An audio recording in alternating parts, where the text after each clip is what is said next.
Paracord sleeving controller takes something as basic as a cable and gives it the feel of luxury. It takes projects to the next level in terms of both fit and aesthetic. It has also been one of the most requested topics I cover on the channel. So sit back, relax, as I show you how I paracord a Gamecube controller.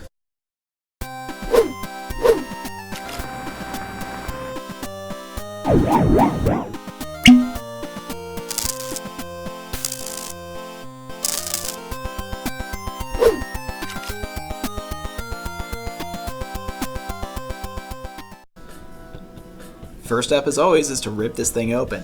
You're going to want to use a tri-wing screwdriver to remove the 6 screws on the back of the controller. If you're missing a tri-wing screwdriver, or any other tool for that matter that you're going to see in this video, I have links to all the tools used in the description below. With the controller open, we're going to turn our attention to the main PCB. We're going to remove the actual controller cable from the PCB, and to do this, I'm going to use some desoldering braid. The reason why I've chosen to do it this way, while I do have a desolder pump, I think this way is going to be the way that most people end up doing it who see this video, so this is the way I've just chosen to do it. Just take your time. The key is to allow the solder braid to sit in between the pad on the controller and your soldering iron. And of course, you want to occasionally add more flux.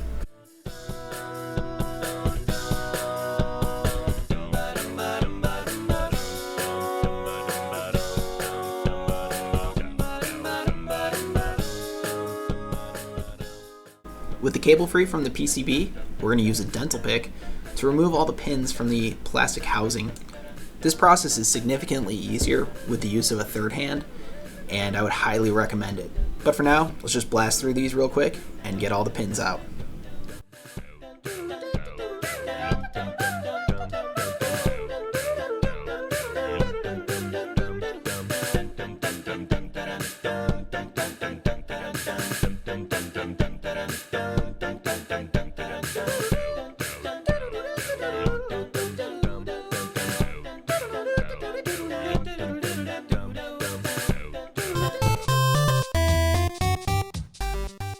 Next up, we're going to remove the plug from the controller cable.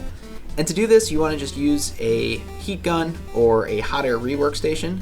The important thing is, if you're going to use a hot air rework station, you do not want to get above 225 degrees Fahrenheit.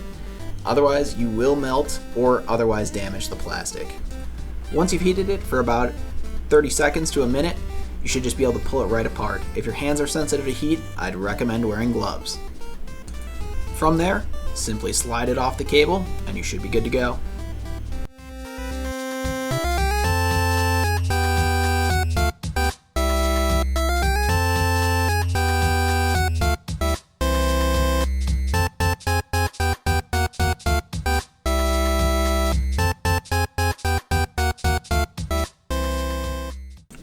Heat guns and hot air rework stations are down and craft knives are up. So what we're going to do is cut away the existing rubber jacket that sits around the cable. Now you might be a little bit nervous at first to cut into this, but the reality is there's a copper shield around the entire cable. So you don't have to worry about, severing the wires that are sitting inside. Having said that, you don't want to push overly hard intentionally, but those are there to kind of help you out. So you want to score the entire cable. However, you're going to want to hold off and not score probably the last 3 to 5 inches of the cable that sit by the pins. And the reason why is we're going to take care of that separately later, and I will show you that step specifically. But for now, let's continue cutting and then pull away the rubber jacket.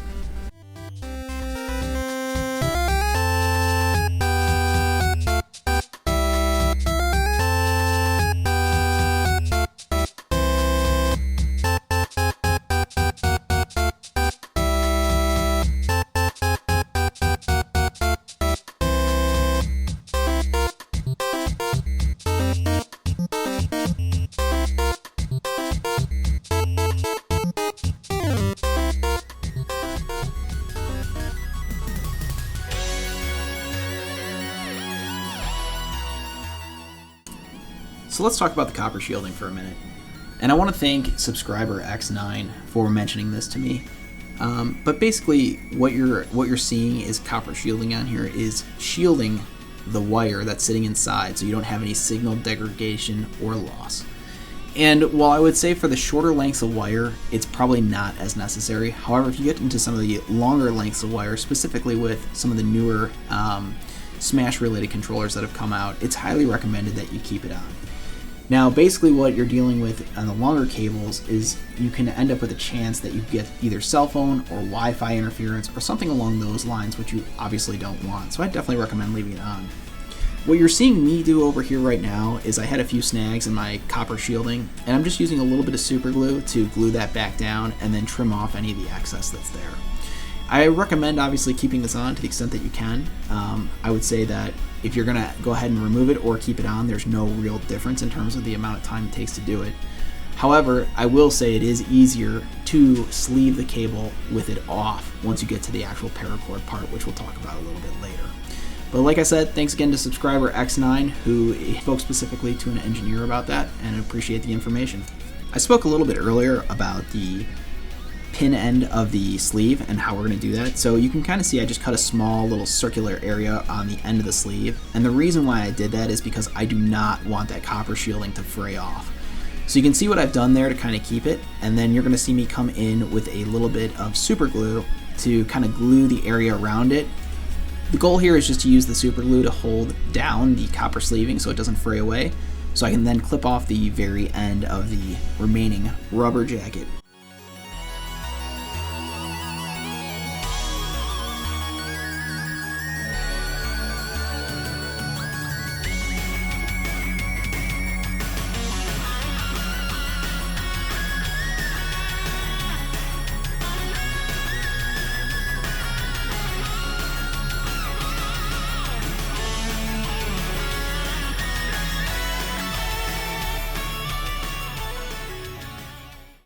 Well, we're almost to the sleeving part, but before we do that, we're going to use some packaging tape, and I use clear packaging tape. It seems to work the best for me because it's extremely slick.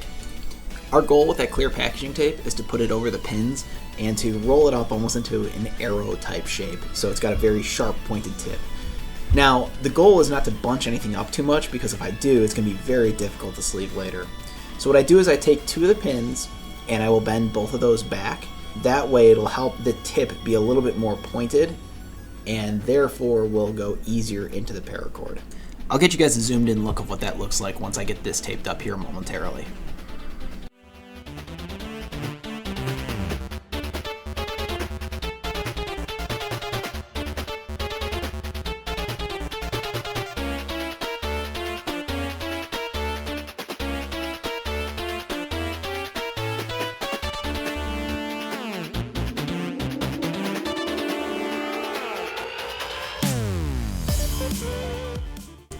Now for the most fun, time to pick out the paracord we're going to use. Now I use Paracord Planet for all of my paracord needs, and they obviously ship within the United States, so they're fantastic to use. I also went ahead and contacted them for a discount code so you can get 10% off with the code. I have no affiliation with them and I don't get any kind of kickback from this. It's more or less I just enjoy their product and reached out to them, and they were very nice in providing me a discount code. So feel free to use that to get 10% off your order.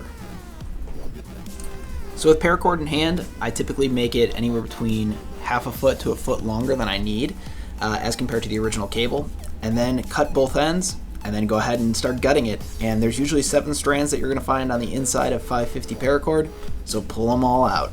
With the gutting complete, go ahead and just burn the edge of the paracord that you're going to sleeve. You can use a match or a lighter to do this. I use the edge of my soldering iron. So on to the actual sleeving process itself. It can be a little bit difficult to do this the first couple times through, but I promise once you do it a few times, you'll actually start to get really good at it and you'll be able to do it pretty quickly. What I like to do is kind of push things in with my right hand and then pull with my left, and you can kind of see me doing that motion here on video. I've kind of left this on for an extended period of time so you can kind of see me working everything back and forth and slowly sleeving. It does take a little bit of time, but once you get pretty good at it, I can sleeve a cable in about 10 minutes. So for now, let's just montage through this sleeving and let you guys take an extended look at it.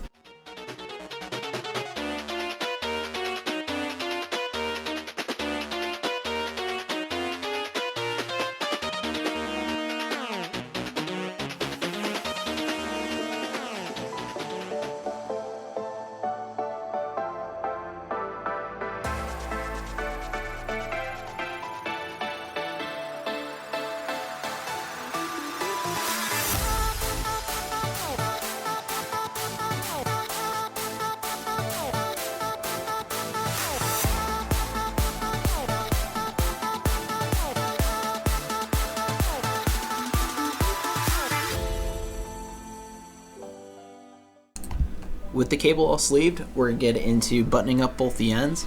I pull off the little C-clamp that sits at the end of the head of the controller cable, and I pull that off and clamp it back down with the paracord underneath.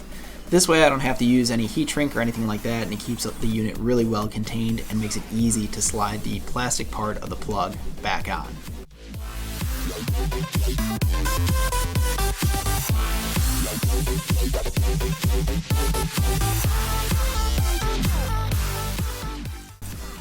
Next, we're going to add a little bit of heat shrink tubing to the pin end of the controller and to the sleeve.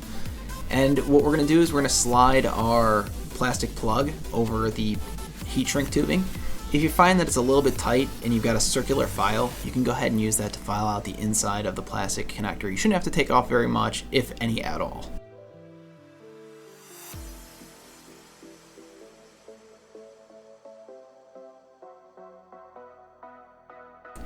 Okay, on to the home stretch. Just time to put everything back the way it was before we took it apart, and we should be good to go. When you're putting everything back together in terms of getting your pins in the right order, I've attached a picture so you can kind of see the exact order that they need to go into. It goes from 1 to 6, blue, yellow, red, green, white, black. Black being 6, blue being 1.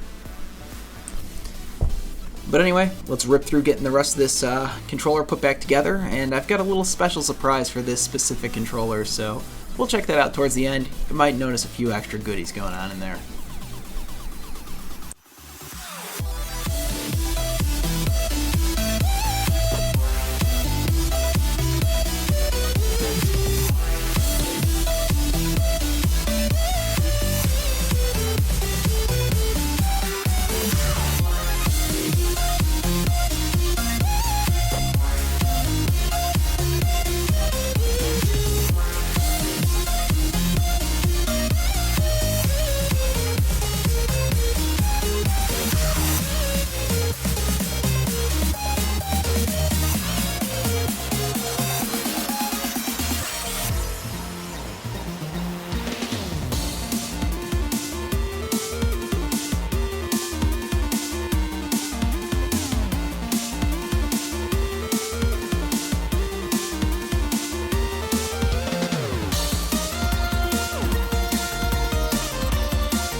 Well, overall, this controller turned out absolutely fantastic, and the cable sleeve just looks absolutely amazing once it's all said and finished.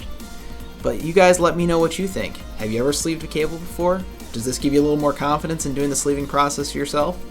Let me know in the comments below. But otherwise, I want to thank you guys very much for watching. If you enjoyed the video, please give me a comment, a like, and subscribe, and I'll catch you guys for the next one here soon.